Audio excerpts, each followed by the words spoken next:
Em nome do Pai, do Filho e do Espírito Santo. Amém. Caros irmãos e irmãs, já há vários programas vimos falando sobre o reino de Deus, o anúncio do reino de Deus, a centralidade do anúncio do reino de Deus na pregação de Jesus, os milagres como sinais de que o reino de Deus já está no meio de nós, a expulsão dos demônios como sinal da vitória do reino de Deus.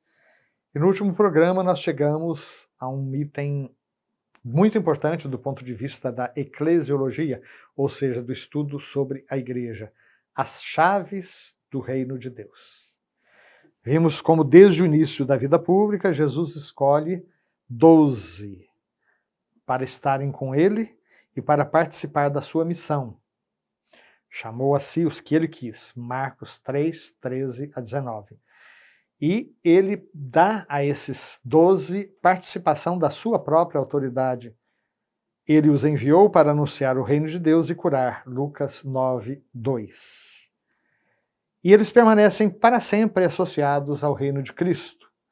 Vimos, inclusive, que no Apocalipse é dito que a Nova Jerusalém, que desce do alto, ela se apoiava sobre 12 colunas, nas quais estão escritos os nomes dos 12 apóstolos do Cordeiro. A pedra angular que os construtores rejeitaram é o próprio Cristo. No entanto, no colégio dos 12, Jesus escolhe um em especial, Simão Pedro, para ocupar uma missão muito particular. Jesus confiou-lhe uma missão única.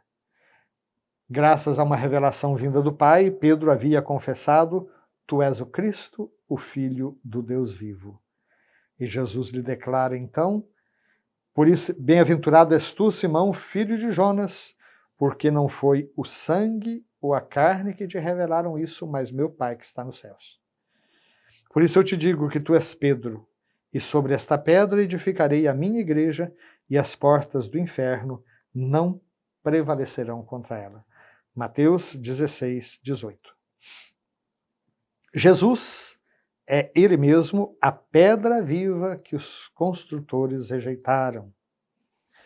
Mas ele garante à sua igreja essa mesma indefectibilidade. Ele garante que a igreja vai chegar a Porto Seguro, ela vai chegar a bom termo, porque é ele que está no timão da barca. Então, Jesus garante à igreja construída sobre Pedro a vitória sobre as potências da morte. Então, em razão daquela fé que Pedro professou, ele permanece sempre como rocha inabalável da igreja e terá por missão defender esta fé de todo desfalecimento e confirmar nela os seus irmãos. Lucas 22, 32. Pedro, Pedro, eis que Satanás pediu para vos peneirar como se peneira o trigo, mas eu roguei por ti, para que tu não desfaleças e, uma vez convertido, confirma na fé os teus irmãos. E aí nós chegamos ao parágrafo 553. Jesus confiou a Pedro uma autoridade específica. Eu te darei as chaves do reino dos céus. Tudo que ligares na terra será ligado nos céus, e tudo que desligares na terra será desligado nos céus. Mateus 16, 19.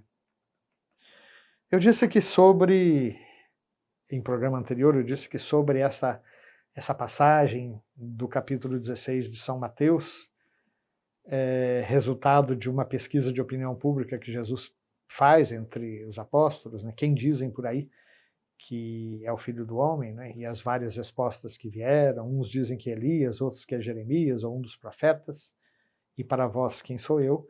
Pedro responde, né? Tu és o Cristo, o Filho do Deus vivo.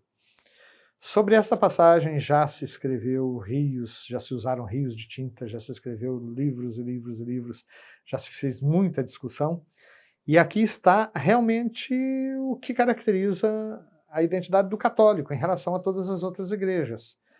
Porque a fé em Jesus como Senhor e Salvador, a fé na Santíssima Trindade, nos caracteriza a todos como cristãos. Esta é uma fé comum a todas as igrejas cristãs. Jesus é Senhor, Jesus é o Salvador, Ele é o Filho bendito do Pai, Pai, Filho e Espírito Santo, Santíssima Trindade, um só Deus desde toda a eternidade. Na plenitude dos tempos, uma das pessoas da Trindade entra na história. Até aqui nós estamos numa fé que é comum a todos, luteranos, anglicanos, pentecostais, neopentecostais, católicos, ortodoxos. Mas quando se trata do primado de Pedro, que passa aos seus sucessores, os papas, aí a divisão realmente acontece. Porque esta é uma fé específica dos católicos.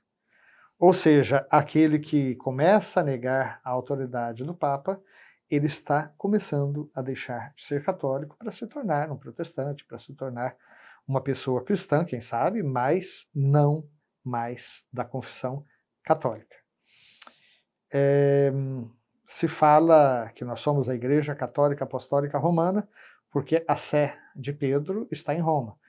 Já aconteceu no passado que, por motivos de guerra, o Papa teve que se mudar para Avignon, por exemplo, na França. Mas era a mesma igreja edificada sobre a confissão de Pedro. De modo que se um dia Roma for invadida, for destruída, qualquer coisa desse tipo, e o sucessor de Pedro tiver que residir em outro lugar, ele continuará sendo essa pedra visível da unidade da igreja, sobre a qual a Igreja Católica está construída. Então, aqui nós temos esse mandato de Pedro com uma autoridade específica. Eu te darei as chaves do reino dos céus. Tudo que ligares na terra será ligado nos céus, e tudo que desligares na terra será desligado nos céus. Esse poder das chaves designa, então, a autoridade para governar a casa de Deus, que é a igreja. De fato, é isso que o Papa é chamado a fazer, conduzir a igreja em nome de Cristo, mas com a sua autoridade também.